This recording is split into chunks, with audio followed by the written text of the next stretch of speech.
머니케어 뉴스는 머니케어 스쿨회원의 실전 투자에 도움이 되도록 매일 오후 3시 클로징 시장 브리핑에서 중요 뉴스와 매수, 매도 노하우 및 채널 포트폴리오 관리에 대한 실전 투자 내용, 교육, 수익 관리, 이길 테마 형성 및 투자 포인트를 진행하고 있으며 일반 회원을 위해서는 회원 전용 및 우선 영상, 커뮤니티 게시판을 통해 추가적인 내용을 전달하고 있습니다. 많은 관심 바랍니다. 안녕하십니까 여러분, 머니케어 뉴스 4월 8일 일부 진행하도록 하겠습니다. 뉴스 보면서 종목 체크까지 진행을 할 텐데요.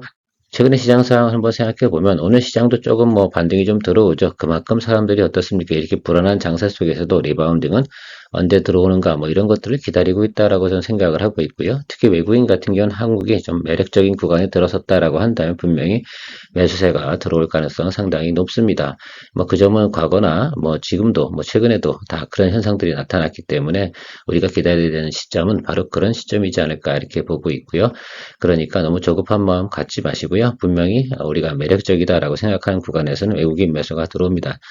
지금 같은 경우는 우리가 무조건 체크해야 되는 것들은 외국인 매수세가 과연 들어오고 있는가 안 들어오고 있는가, 그리고 대량으로 들어오는가, 대량으로 들어올 때 어떻습니까? 주가의 상승폭이 상당히 크게 지수적으로 나타날 가능성이 높다, 이런 부분들 생각해 보시면서 조금 여유를 가지고 기다려 주시면 좋을 것 같고요. 지수 보면서 여러분들과 같이 이야기 드려보도록 하겠습니다. 코스피 지수 아직 매수는 이르다, 이런 결론을 가지고 여러분들하고 이야기 드리도록 하겠습니다. 서두를 필요가 없다라고 말씀드리고 싶고요. 감각적으로 이런 거 있죠. 뇌피셜적으로다가 이런 작동을 시키면 안 돼요. 이거 지수가 여기가 바닥이야, 이런 느낌으로 보시지 말고요. 그냥 기술적으로 눈에 보이는 대로만 여러분들이 접근해 주시면 좋겠습니다. 아직 제가 늘 말씀드린 양봉 시그널이 들어오고 있지 않습니다. 그래서 연속 양봉이 2개 들어올 때 적어도 이런 느낌 정도, 강한 장대 양봉 정도 들어와야 되는데, 그때 뭐라고 말씀드렸습니까? 지수가 업으로 나타날 때, 상승을 할 때 여기에 누가 추가적으로 들어와야 됩니까? 외국인이 매수가 들어와야 됩니다. 결국은 지수의 방향성을 확실히 바꿔줄 수 있는 건 외국인하고 기관하고 합작해서 진행이 될 때 지수의 방향성이 전환이 오는 것들 아니겠습니까? 자, 그럼 매력적인 구간에 진입을 했을까? 이런 부분, 분명히 매력적인 구간은 맞습니다. 지금 PBR 0.82 이런 구간으로 나오고 있는데, 그러면 매력적인 구간이 틀림이 없긴 하지만, 그러면 이제 뭡니까? 매크로의 개선, 이 부분까지는 기다려줘야 된다. 그래서 여러분, 지금은 좀 답답한다 하더라도 관망하시면서 좀 여유를 가지고 기다려주시면 된다라고 저는 생각을 하고 있습니다. 분명한 건 감각적으로 하시지 말라, 이런 표현을 갖다 다시 한번 강조드리도록 할게요. 기술적으로 눈에 보일 때만 하시면 되겠습니다. 제가 저기 써놨잖아요. 지수가 상승할 때 외국인 매수가 크게 들어오는지, 이 부분 그날이 상당히 중요한 날이다. 그래서 그날 뭡니까? 내 종목도 강하게 매수가 들어온다라고 한다. 그러면 그 종목은 다시 리바운딩 하는 종목이다, 이렇게 판단을 내리는 거죠.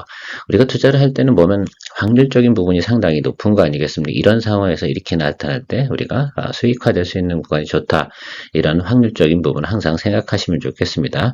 내용적인 부분으로 보기 시작을 한다 그러면 전혀 해석이 안 되는 경우도 존재하기 때문이죠. 조금 여유를 가져주세요. 워런 버핏 이야기도 좀 드려보도록 하겠습니다. 자, 내가 좋은 주식을 보유했다고 그러면 주가가 하락할 때 매도하는 행위는 어떻게 보면 바람직하지 않다, 이런 표현을 쓰고 있습니다. 주식은요, 워런 버핏 이야기를 한번 드려보도록 할게요. 시간이 흐를수록 위험은 감소한다라고 할 수가 있겠습니다. 왜?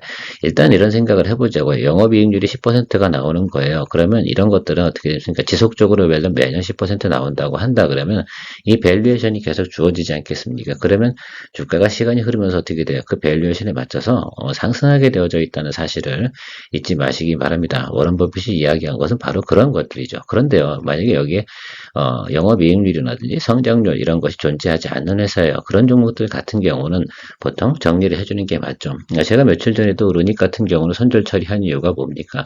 당장은 어땠습니까?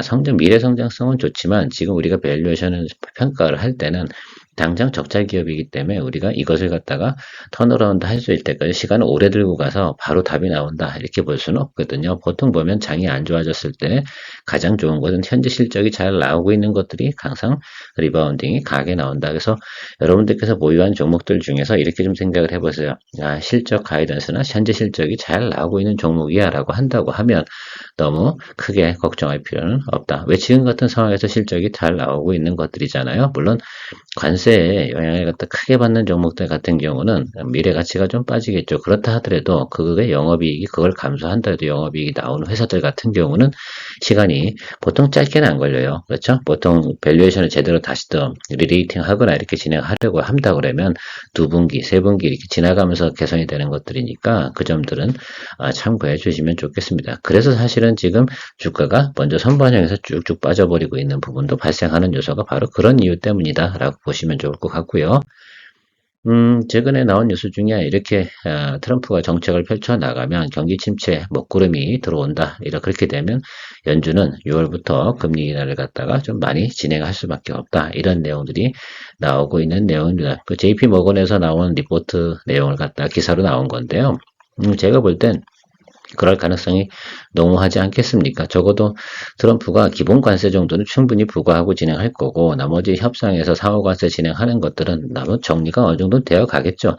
그러나 그런 과정 속에서도 시간이 꽤 흐르지 않겠습니까? 그게 뭐 한 달 내에 뭐 국가 간의 협상이 바로 끝나는 것도 아닐 테고요. 그러면 그 기간에는 분명히 리세션 이런 부분들에 대해서 영향을 받게 되어져 있다라고 생각할 수가 있겠습니다. 그러면 뭐 미국이 금리 인하해주면 상당히 좋겠죠. 자, 미국이 금리 인하를 하게 되면 가장 좀 도움이 받는 그런 종목은 또 뭐가 있을까? 지금 당장은 주가가 하락을 하고 있는 바로 네이버를 저는 볼 수가 있지 않을까라고 생각하고 있습니다. 참 시장 웃기죠. 불과 2달 전만 해도 네이버에 대해서 상당히 사람들 막 증권가에서는 야 좋다 막 이렇게 얘기를 막 하고 있다가 지금에 와서는 뭐 별로 좋지 않아요 뭐 이렇게 얘기하고 있는 거 저는 그것은 바람직하지 않다라고 생각을 하고 있습니다.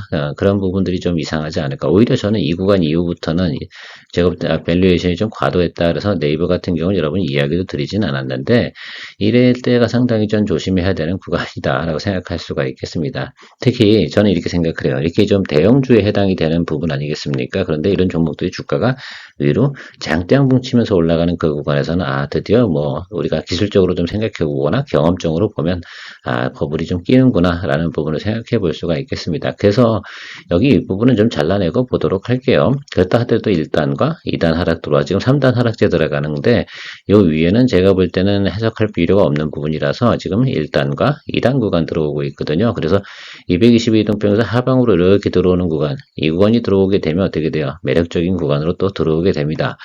다만 이 종목은 좀 무겁게 움직이겠죠. 그래서 미국의 금리 인하 시그널이 나타날 때까지 주가가 또 안 움직일 가능성이 있어요. 그러니까 여러분들이 포인트를 좀 잡아갈 때 어제도 제가 네이버에 관련돼서 이야기를 드리긴 했는데 그 포인트 잡으실 부분은 이렇게 잡으시는 것이 맞다라고 생각할 수가 있겠습니다. 그러니까 이 종목 같은 경우는 제가 볼 땐 지금이 아니고요. 한 5월 한 말 이 정도쯤에 공략을 해주시는 것이 그쯤 되면 아마 이쯤 와 있을 거라고 생각이 드니까 그런 식으로 한번 체크해 보시면 좋겠습니다. 사실 뭐 저희 채널에서는 네이버 같은 걸 갖다 여러분들 이야기 드리긴 상당히 어려워요. 왜냐면 무겁게 움직이니까 빨리빨리 또 우리가 회전율을 또 가져가기 위해서는 좋진 않은데 지금 같은 상황에서 또 우리 시니어분들 같은 경우는 이런 것들도 좋아하시면 여기저기 보이는 17만 원 정도 자리 또 18만 원과 17만 원 정도 사이 정도 들어갔을 때 한번 모니터링 해보시면 좋을 것 같아요. 여기서도 마찬가지입니다. 이 종목 같은 경우 당연히 어떻게 돼요? 외국인이 매수가 들어오는 구간이 중요한 것입니다. 그렇죠? 그 부분을 좀 생각해 주시면 좋을 것 같아요. LG전자 같은 경우는 1분기 실적은 잘 나왔습니다. 항상 제가 말씀드린 대로 진행은 되고 있는 거 분명히 맞아요. 항상 4분기 안 좋고 1분기 괜찮고 2분기 개선되고 이 내용도 기사 안에 다 나와 있거든요. 실제로 보면 지금 에어컨 부분 이쪽 부분이 풀가동 들어갔다. 창원 공장 말입니다. 소식도 나오고 있습니다. 그래서 실적 부분 자체가 크게 훼손될 부분이 존재한다기보다는 지금 사실은 자회사를 가지고 있는 거 대표적인 게 뭐야? LG 이노텍 이런 부분들이 주가가 좀 많이 하락했잖아요. 왜냐면 베트남에 공장을 가지고 있거든요. 그러니까 그런 부분이 같이 영향을 좀 미친 것이다 라고 좀 해석을 하는 것이 좋지 않을까 생각이 들어요. 왜냐하면 LG전자 영업이익이 LG노텍이 한 20% 조금 넘게 작동이 되고 있거든요. 그래서 LG노텍 부분이 좀 내려가고 있는데 그래서 한번 생각해 보자고요. 지금 베트남 같은 경우는 관세 협상을 좀 진행을 하고 있잖아요. 한다고 했고요. 그 부분이 좀 해소가 되면 주가 하락 부분은 저는 충분히 해소될 가능성이 있다. 저는 이거 분명히 해결될 거라고 저는 생각을 하고 있고 나름 제가 생각한 뇌피셜상으로는 그렇습니다. 그리고 멕시코 관련된 관세가 또 있겠죠. 이 두 가지가 동사의 주가를 갖다가 좀 누르고 있다라고 생각을 해볼 수가 있겠는데 저는 뭐 개인적으로 보면 이게 두 가지가 적정한 수준에서는 해결되고 나면 주가는 기본적인 가치로다가 다시 회귀할 거다 이런 생각을 가지고 있습니다. 이제 뭐 개인적으로는 LG전자에 대해서는 그렇게 걱정하지는 않아요. 사실 가치가 있는 회사이기 때문에 기본적 가치 이야기 드리는 겁니다. 이게 무슨 뭐 어떤 종목들처럼 급등주처럼 막 쭉쭉 올라가는 그런 개념으로 우리가 접근한 건 아니고 중장기 포트의 개념으로 다 여러분들하고 같이 이건 보유하고 가자. 그래 낮은 구간에 있으면 틀림없다라고 말씀드렸는데 저희가 이제 81,200원 이 구간에 있는데 이 구간이면 어때요? 직전 그러니까 5년 이 구간 2021년부터 2025년 이 사이에 있는 것보다 가장 낮은 구간에 우리가 매수를 한 거다 이렇게 생각할 수가 있겠습니다. 뭐 그러면 지금 코로나 때처럼 갈 거냐라고 생각해 보면 저는 그렇게 보지는 않거든요. 뭐 해석하기에 따라 차이가 있긴 하겠지만 설사 그렇다 하더라도 저는 시간을 충분히 줄 수 있다라고 생각을 할 수가 있겠습니다. 동사 앞에서 얘기 드린 것처럼 뭐 베트남하고 결국 멕시코에 관련된 내용들 때문에 주가가 최근에 조금 하락을 했다라고 우리가 보시면 좋겠는데 제가 시기를 좀 길게 보는 이유 중에 하나는 여러분들에게 이해를 좀 돕고자 하는 것들입니다. 제가 항상 주식을 보유할 때는 가격 경쟁력도 상당히 중요하다 이렇게 말씀을 드렸지 않겠습니까? 저 낮은 구간에 매수했다고 하면 너무 걱정할 필요는 없지 않나 이렇게 보고 있습니다. 지금 현재 어쨌든 PQ 나오는 내용들이 과거보다 되게 나쁘지 않잖아요. 그러면 우리가 충분히 또 시간을 주고 좀 기다려 주시면 좋을 것 같고 제가 볼 때는 또 윈도우 관련된 내용들도 서비스 종료되면 노트북 수요도 또 늘어날 거고 요즘 태블릿이라든지 뭐 스탠바이라든지 그런 것들 여러분들 좀 TV에서 광고 같은 거 보셨으면 충분히 또 제가 볼 땐 기업적인 내용 자체의 문제라기보다는 지금은 오로지 관세에 포커스가 되어져 있는 부분 때문에 수급이 돌지 않는다라고 할 수가 있는데 이 종목도 외국인이 분명히 노리고 있을 것이다 라고 생각합니다. 이럴 때 이렇게 가치 있는 종목을 우리가 버리냐 뭔 사람들은 어떻게 얘기하면 또 이런 얘기도 하더라고요. 뭐 헬지다 뭐 이렇게 얘기하는데 왜 우리나라 기업들에 대해서 스스로 가치를 낮추는 그런 이야기를 하시는지 모르겠어요. 원래 좋은 가치가 있는데 그것을 안 봐주는 것도 어떻게 보면 시장이지 않을까라는 저는 개인적인 생각을 좀 하고 있습니다.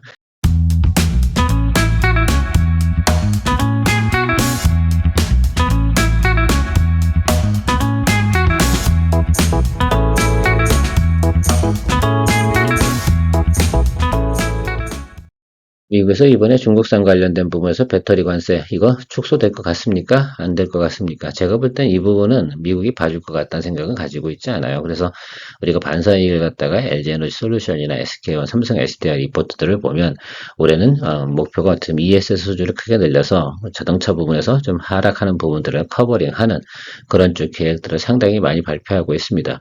뭐 기업이 그렇게 정했다고 하면 여러분들 뭐 대기업 다녀보시면 알겠지만 항상 뭐 대표이사가 어떤 의사결정 전략을 정하기 시작을 하잖아요. 그럼 그 방향대로 가는 겁니다. 그래서 ESS 관련된 부분은 여러분 올해 중점 성장 사업 부분이다라고 좀 생각을 해주시면서 바라보면 좋겠고요.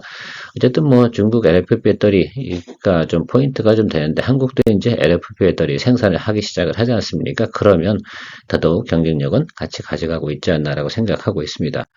여기에 관련된 우리가 포트폴리오는 한중 NCS가 있습니다. 사실은 최근에 보면 주가가 상당히 다른 종목들은 급락했음에도 불구하고 이 종목 같은 게 크게 하락하지는 않았습니다. 우리가 24,100원에 지금 비중 한 50% 정도로 진행하고 있는데 여러분들 좀 생각을 해보시면 우리가 경쟁력 있는 가격 경쟁력이 있는 구간에 매수를 하고 있다라고 말씀을 드리고 있습니다. 그래서 그런지 이 종목 같은 경우는 한 번 더 눌리고 나면 더 이상 크게 조정을 받고 있지는 않아요. 분명한 건 시장에서는 좀 인지하고 있는 모습을 저는 생각을 하고 있습니다. 요거 말고도 서진 시스템을 좀 볼 수가 있는데 서진 시스템 같은 경우는 지금 상당히 주가가 많이 곤두박질 쳤잖아요. 크게 하락하고 있습니다. 그 점도 한번 체크해 볼 만한 시점은 이제 좀 되지 않았나. 그래서 주가가 다음에 리바운딩하는 그런 매수 시점이 나온다라고 한다면 신규 공략주 정도로도 공략해 볼 수가 있겠고 이 종목 같은 경우는 평단 조절을 해야 될 이유를 저는 아직도 못 느끼고 있습니다. 그래서 여러분들 같은 경우도 한번 생각해 보시면서 일단은 홀드하면서 좀 추이를 지켜보는 게 중요하겠다. 그래서 우리가 추가적으로 물량을 늘려가기 시작을 한다라는 시점 나온다고 생각하는 부분이 무엇이냐를 생각해 보면 우리가 전방업체가 LG에너지 엔솔, 에너지 솔루션이 있죠. 그다음 삼성 SDI가 있는데 거기 쪽 관련된 부분이 조금 리바운딩 들어오는 과정 속에서 보면 같이 상승할 가능성이 상당히 높다. 이렇게 저는 생각을 하고 있어서 계속해서 포트폴리오에 유지하도록 하겠습니다. 삼성전자 1분기 영업이익 발표 난 건 여러분 모르시는 분은 없을 거라 생각이 듭니다. 그런데 실적 발표가 났는데 뭐 예상보다는 높게 나왔죠. KB증권이 정확하게 맞췄어요, 사실은. 저는 리포트를 갖다 사전에 좀 읽은 적이 있는데 다른 데는 다 이상하게 내는데 KB증권만 6조 이상을 갖다가 모니터링 해놨더라고요. 그래서 KB증권 리포트가 이번에 맞춘 거라고 좀 생각이 드는데 그래서 뭐 어쨌든 뭐 내용이 나와 있는데 지금 어쨌든 트럼프 관세 정책이 반도체 관련된 부분에서 아주 명확하게 나온 건 아니잖아요. 또 실적 발표가 나온 날 그날은 또 주가가 어떻게 돼요? 보통 하락을 합니다. 그래서 잠깐 올랐다가 하락할 가능성이 있는데 삼성전자 주가는 지금 매력적인 구간입니까? 아닙니까? 매력적인 구간이면 틀림이 없습니다. 그런데 3분기, 4분기 관련된 부분에서 지금 레거시 쪽 같은 경우는 가장 시장 점유율이 높은 회사는 어디예요? 예, 지금 솔직히 말씀드리면 삼성전자가 제일 센 거죠. 당연히 HBM 관련된 부분이 조금 부족해서 그런 것뿐이긴 한데 그 부분은 제가 볼 때는 충분히 하반기 가면서 따라올 거라고 생각이 들고 가이던스 상으로 보면 워건 스탠리가 이야기한 리포트를 보면 10조 원 정도로다가 영업이익이 올라갈 것이다 라고 이야기를 하고 있습니다. 그러면 지금 6조대인데요. 3분기, 4분기 가는 구간에 이런 모습들은 나타날 거라고 생각하는 이게 아마 3분기 정도쯤에 나타날 가능성이 상당히 높지 않을까라고 생각을 하고 있습니다. 물론 관세 부분 확인하고 가야 되는 부분이겠죠. 그래서 그것이 확인이 된다라고 한다 그러면 저점으로다가 공략을 하는 쪽으로 포인트를 잡아보도록 하겠습니다. 제가 삼성전자 같은 경우는 요 구간도 이야기를 드렸고 요 구간도 이야기를 드렸습니다. 다 맞췄잖아요. 예, 이번에도 한번 여러분 생각해 보시면 좋겠는데 요 아래쪽에서 한번 또 다시 잡아보는 쪽으로 진행을 하시면 좋을 것 같아요. 당연히 미국 반도체 관련된 관세 관련 발표가 나올 때 주가가 상당히 아래로 튈지 위로 튈지 모르겠습니다만 지금 상황에서 보면 제가 볼 땐 조금 더 오늘 실적 발표 나왔으니까 주가가 더 오르진 않을 거예요. 예상보다 어닝 서프라이즈 하더라도 이미 다 반영이 되어져 있는 부분이 있다라고 생각이 들고 그거보다 더 무서운 게 뭡니까? 이거잖아. 예, 관세잖아요. 세상에 무서운 게 트럼프가 아니고 관세가 무서운 거죠. 사실은 우리가 생각해보면 포인트로 생각해보면 그래서 그 부분이 나타날 때 저는 저점 공략 해주는 게 좋겠다라고 생각하고 사실 뭐 우리가 그 코로나 때인가요? 가장 낮은 구간이 뭐 4만 한 5천 원 이 구간이었다고 볼 수가 있는데 거기까지 우리가 볼 만한 이유는 아니지 않겠습니까? 저 당시보다 영업이익도 훨씬 더 많이 나오고 있는 상태로 보면 그러면 제가 볼 때 여기 있는 이 보이는 포인트 여기가 49,900원이거든요. 이걸 좀 염두에 두시고 보시면 좋지 않을까라고 생각이 들거든요. 뭐 여기까지 가겠다 이런 표현이 아니라 일단은 시그널을 보면서 사실 코스피 지수 보시면서 판단하시면 좋겠어요. 자, 코스피 지수가 두 번째 양봉 이렇게 치고 나올 때 여러분들 그 삼성전자도 저는 바이 의견으로다가 모니터링 하는 쪽으로 진행하도록 하겠습니다. 제가 생각할 때는 충분히 올해 하반기까지 가는 과정에서 뭐 우리가 52,500원 뭐 이 정도 수준에서 매수했다고 하면 이제 다음번보다 스펙이 좀 더 높을 것 같아요. 한 곱이 넘겨가는 것들이거든요. 실적이 조금씩 개선되면서 어떻게 우상향으로 올라가기 시작을 하는데 그래서 관세 부분에서 해결이 되면 더 높은 타겟에다가 TP가 나오지 않을까 이렇게 해석을 하고 있습니다. 하이닉스 얘기는 왜 안 하냐라고 말씀드리도록 하겠는데 하이닉스가 나쁜 건 아니죠. 그런데 제가 생각할 때는 아마도 많은 분들이 편하게 공략하실 같이 예를 들면 실적이 좋아진다라고 한다면 제가 생각할 때는 하이닉스의 상승폭 글쎄요. 제가 그 가이던스 보니까 뭐 이렇게 매출 영업이익 부분에서 특히 영업이익 부에서 6조에서 10조로 가는 이게 이제 영업이익이 40% 정도 업사이드 나오는 거잖아요. 근데 하이닉스는 이 정도 업사이드로 나오진 않아요. 이미 불캐파 정도가 차가지고 계속해서 어떻습니까? 영업이익률이 높은 거잖아요. HBM 같은 경우가. 그 개념이 좀 차이가 있어서 좀 시간을 보면서 봐야 되지 않나라고 생각하고 있습니다. 밸류에이션 부분으로 체크해 주시는 게 더 좋을 것 같아요. SK 하이닉스 같은 경우는. 자, 인조이 같은 경우 지금 잘 나가고 있다라면서 크래프톤 관련된 뉴스가 좋게 나오고 있습니다. 이거는 트레이딩 포인트로 하실 수 있는 부분만 관심을 좀 가져주시면 좋겠어요. 이미 달리고 있는 종목이기 때문에 아마 일반적인 분들 같은 경우 특히 이제 뭐 밸류에이션으로 다 거래하시는 분들 이런 분들 같은 경우는 관심이 별로 없으실 가능성도 있긴 한데 한번 볼만은 하다라고 생각을 해서 기사로 다 올려드렸으니까 뭐 잘 나간다고 합니다. 저 최근에 보면 이제 신작 발표해서 100만 장 정도가 또 나갔다고 하고요. 저는 뭐 신규 IP 나오는 것에 대해서 상당히 좀 긍정적이다 이렇게 생각을 하고 있습니다. 뭐 우리가 게임에서 하는데 기존에 배틀그라운드가 나온 지가 상당히 오래됐잖아요. 그럼 또 신작이 또 하나 나와서 근데 이번에 제가 볼 때 상당히 큰 대작이 나왔어요. 제 스타일은 좀 마음에 들어요. 계속해서 어제도 이야기 드리긴 했지만 저는 그런 스타일 되게 좋아하거든요. 근데 뭐 살아가면서 좀 재미를 느낄 수 있는 것들이 좋지 않을까라고 생각을 하고 있습니다. 참고해 보시면 좋을 것 같고, 제가 조선업 관련돼서는 엔진 쪽 본다라고 말씀드렸는데, 자, 제가 두 가지 이야기 드려볼게요. 하나 엔진하고 HD 현대마린에 있는 두 가지 비교해 보면 정확하게 이것만 이야기 드릴게요. 밸류에이션 상으로만 이야기 드려볼게요. 한화엔진은 PER이 지금 20이 넘어요. 그 다음에 HD 현대마린은 PER이 10 정도밖에 되지 않습니다. 이건 2024년도 말 기준으로 다 평가를 해드린 거고요. 그 기준치로 얘기하면, 그리고 영업이익률도 10%대 잘 나오고 있고요. 그렇게 생각해보면 훨씬 더 같은 밸류에이션으로 계산해보면 HD 현대마린 엔진이 훨씬 더 낫구나 라는 부분을 갖다 우리가 알 수 있고요. 그 다음에 노후 선박에 들어가 있는 거 바이퓨얼 엔진, 그죠? 그런 것들 생각해보면 제가 볼 때 HD 현대마린 엔진 쪽이 훨씬 더 상승 여력이 높고, 사실 목표가도 밸류에이션 상으로 보면 우리가 애널리스트들이 생각해보면 이렇게 나와요. 이 종목 같은 경우는 높은 구간까지 보면 그 TP가 39,000원 이 정도 수준까지 나오거든요. 현재 주가는 그냥 이래요. 26,000원 이 정도 수준밖에 되지 않습니다. 그래서 업사이드가 상당히 높고요. 하나오션 같은 경우는 이미 하나오션이래요. 죄송합니다. 자, 하나엔진 같은 경우는 BR이 20이 나와가지고 목표가가 24,000원, 5,000원 이 정도 수밖에 되지 않거든요. 현재 주가가 얼마입니까? 얼마 갭 차이가 없어요. 그리고 사실 하나엔진 같은 경우는 언제든지 공매도가 나와도 아무도 이상하게 볼 수 없는 그런 지금 수급 현황을 보이고 있다라는 것들만 생각해 볼 수가 있겠고요. 최근에 보면 외국인이 좀 매도를 많이 던졌지 않습니까? 그래서 저도 주가가 어떻게 돼? 이쪽 하방 쪽에서 이렇게 잘 버텨주고 있어요. 자, 그러면 여러분들 이 종목 같은 경우 여러분 비중 얼마 가셔야 된다고 생각이 들어요. 여기서 잡는다라고 한다 그러면 비중 30% 잡아두고, 그리고 위아래로 움직이는 거 우리가 커버링 하면서 가는 그런 쪽으로 생각을 해주시는 것이 좋겠습니다. 그래서 저는 오늘은 매수하지 않을 거예요. 오늘 3%에서 5%막 움직일 거라고 생각이 드는데, 오늘 오후장이나 내일 이런 때 체크를 좀 하면서 매수를 할 생각을 가지고 있습니다. 저는 현금 비중이 좀 60%가 넘어요. 근데 제가 늘 의뢰하는 것도, 어제도 어떤 분하고 제가 카톡을 좀 주고받은 적이 있는데 연락이 왔더라고요. 지인분이. 그래서 난 비중 조절에 좀 실패한 것 같다 이런 말씀을 하고 계시길래, 제가 늘 의뢰하는 것들이 비중 관리 잘 못하는 것을 계속 비중 이야기를 드리고 있는데, 그런 연습들을 좀 많이 해주셔야 된다. 어쨌든 동사 같은 경우 이런 지표들 다 보니까 HD 현대마린 엔진이 하나 엔진보다는 훨씬 더 가치가 높은 회사다. 그리고 수주량도 사실 더 많잖아요.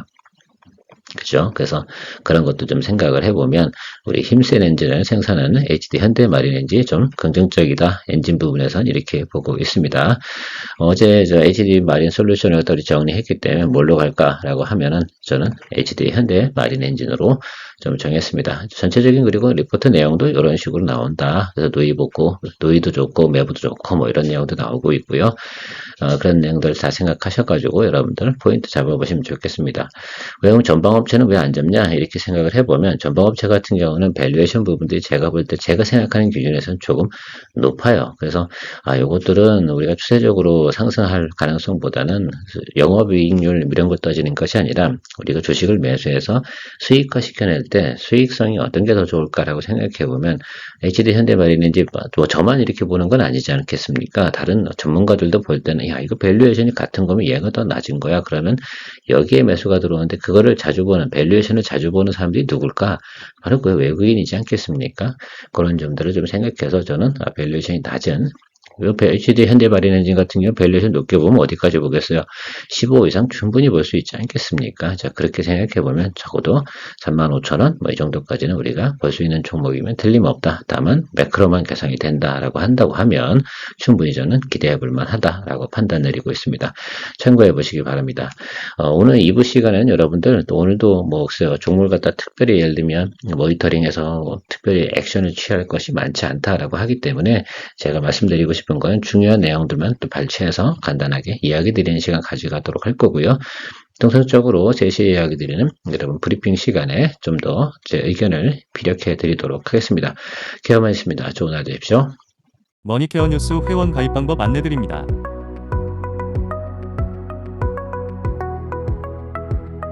1. 동영상 선택 후 영상 시청을 시작합니다. 2. 영상 하단에서 더보기를 터치하세요. 3. 영상 하단에 있는 유튜브 영상 붉은색 아이콘 머니케어 뉴스를 터치하세요. 4. 첫 번째 일반 회원 가입 버튼이 나옵니다.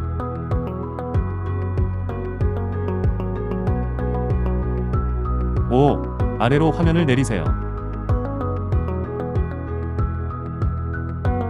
그러면 머니케어 스쿨 회원 가입란이 보이실 겁니다. 케어맨 브리핑과 커뮤니케이션을 통해 머니케어를 원하는 분들은 머니케어 스쿨 회원이어야 합니다.